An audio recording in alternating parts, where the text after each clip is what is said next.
Sudah mulai. Halo guys. Halo semua. Assalamualaikum warahmatullahi wabarakatuh. Perkenalkan, nama saya Faris Kurniawan. Saya Imelda Damayanti. Dan saya Laila Fatrina Farah. Hari ini kami akan melakukan ujian praktikum kimia, yaitu membuat es butter dengan memanfaatkan konsep sifat koligatif larutan.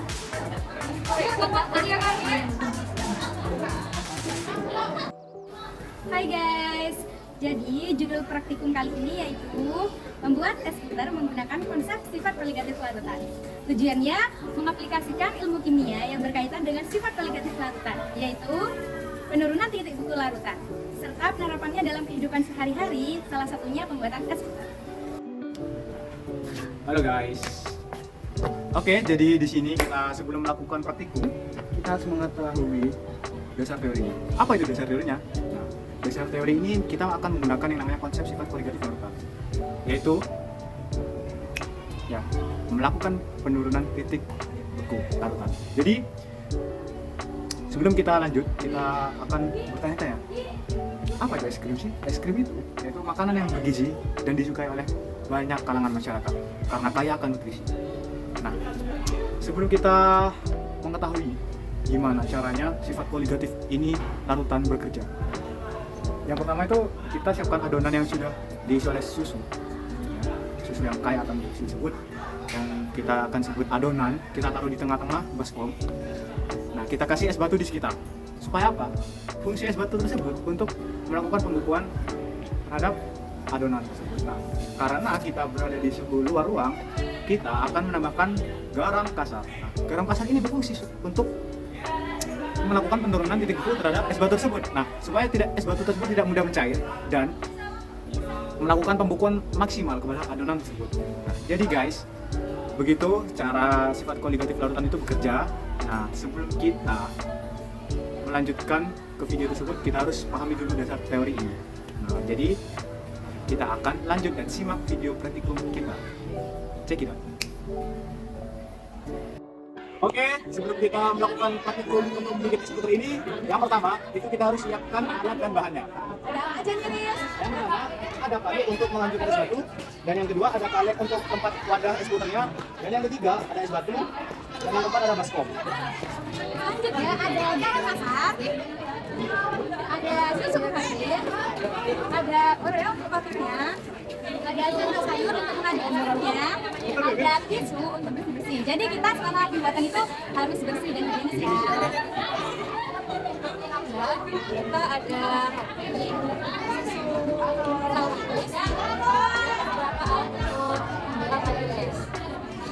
Dan tidak lupa kita kasih snack untuk rating.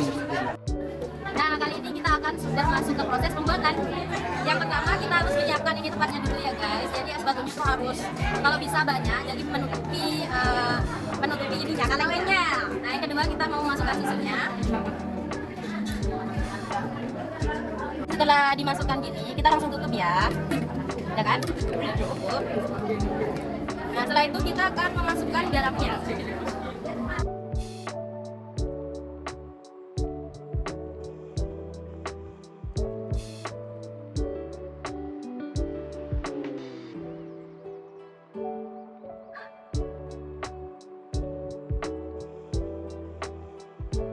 Nah, ini gunanya tuh biar es batunya tuh gak cepet cair guys, kan kita ada di suhu ruang, jadi itu bisa aja cepet cair. Nah, makanya tuh kita kasih garam. Jadi kalau ada garam kasarnya ini, es batunya gak cepet cair, terus es krimnya bakalan cepet jadi gitu. Oke, selanjutnya apalah? Kita bakalan langsung ke intinya, yaitu muter. Sini Mas Faris, yang dilakukan oleh Mas Faris. Oke, selanjutnya kita akan memasuki tahap pemutaran es butter. Nah, sebenarnya guys, gunanya sarung tangan ini kan tangan kita tuh basah ya, jadi kalau muter itu kan agak susah. Nah, kalau pakai sarung tangan kayak gini, jadi muternya lebih enak, lebih mudah. Nah, jadi ketika ini sudah ada yang mengeras ya, jadi kita buka sesekali. Kalau sudah ada yang mengeras, kita harus muter, diputar di dalam, diaduk.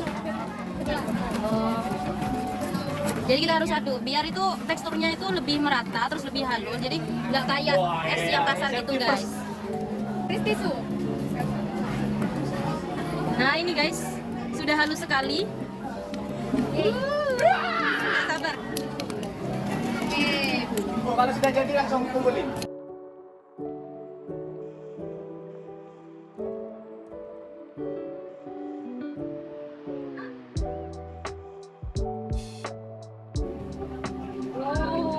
Jadi ini hampir jadi ya guys.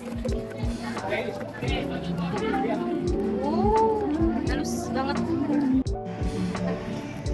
Mel. Oke guys, jadi ini udah jadi ya es krimnya. Buka dong. Ini kita proses plating. Kita sudah pindah ke gelas. Jadi ini tadi dikasih tahu oleh Buni caranya. Untuk tahu apakah sudah jadi atau tidak itu kan nulis.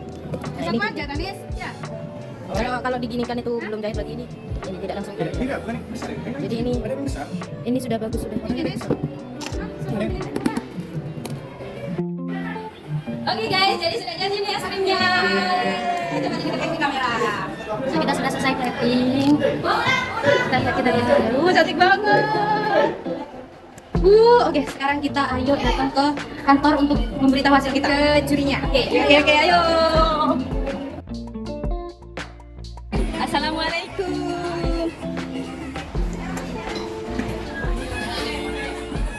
Punya penilaian.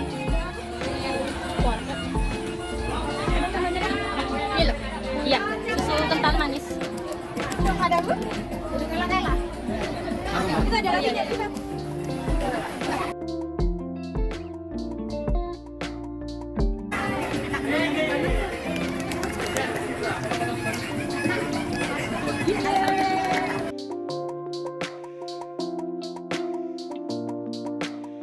Gimana Bu, berapa 10 selama percobaan tadi? Berapa sih? 95. Ada videonya. Oh iya. Lihat begini dong. Iya. Terima kasih Bu. Terima kasih semuanya. Nah, setelah melakukan percobaan praktikum tadi, kita akhirnya bisa menuliskan data-data yang kita peroleh dari hasil ya, dan menganalisisnya. Jadi data yang pertama yang kita peroleh yaitu pada saat menit-menit pertama, yaitu pada saat 5 menit pertama proses pemutaran kaleng di dalam baskom yang berisi es batu dan juga garam kasar.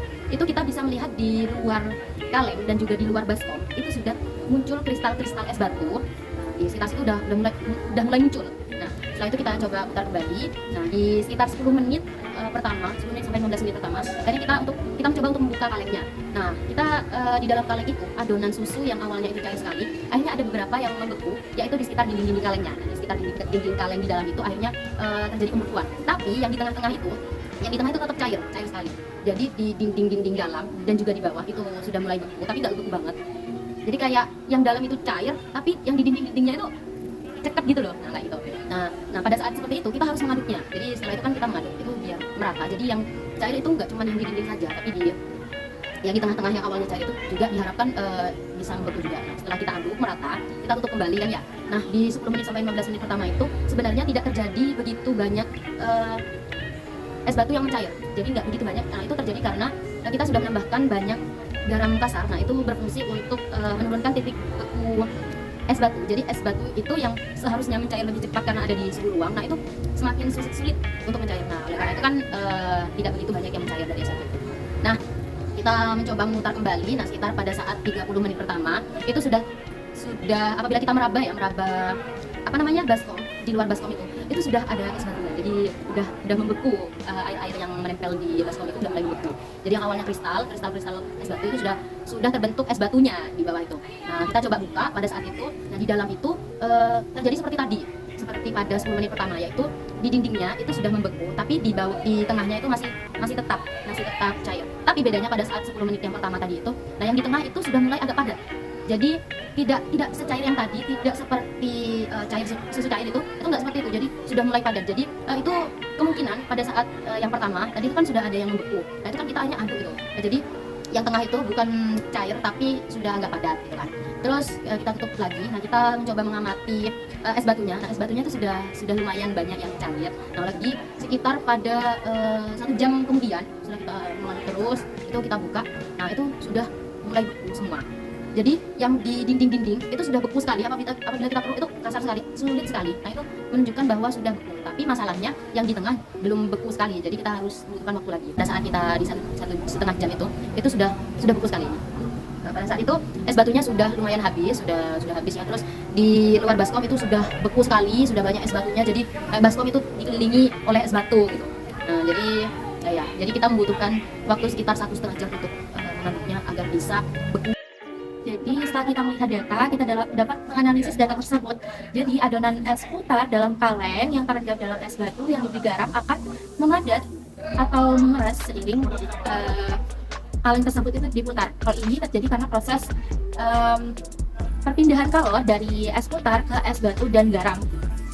Temperatur es batu sendiri itu 0 derajat Celcius, sedangkan temperatur yang kita perlukan dalam proses pembuatan es putar ini kurang dari 0 derajat Celcius. Untuk mendapatkan temperatur tersebut, kita memerlukan garam atau zat pelarut lainnya. Nah, garam sendiri itu berfungsi untuk menurunkan titik beku larutan. Nah, larutan dalam proses ini mendapat kalor dari es putar sehingga es putar memadat. Pemutaran kaleng dalam proses ini bertujuan untuk memperkecil ukuran kristal es sehingga es putar bertekstur halus. Berdasarkan praktikum yang telah kita lakukan, dapat disimpulkan bahwa pembuatan es putar merupakan penerapan dari sifat koligatif berupa penurunan titik beku larutan.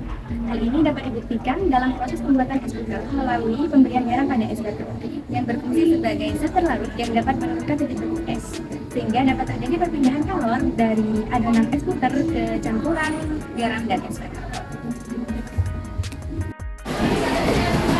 Oke, setelah semua proses pembuatan dan sudah selesai, sudah dikasih nama juga, Bu Yani dan Dwi memberi nilai 95 100 untuk rasa dan teksturnya. Bagaimana rasanya? Ini review sendiri kita. Gigitan pertama buat kalian.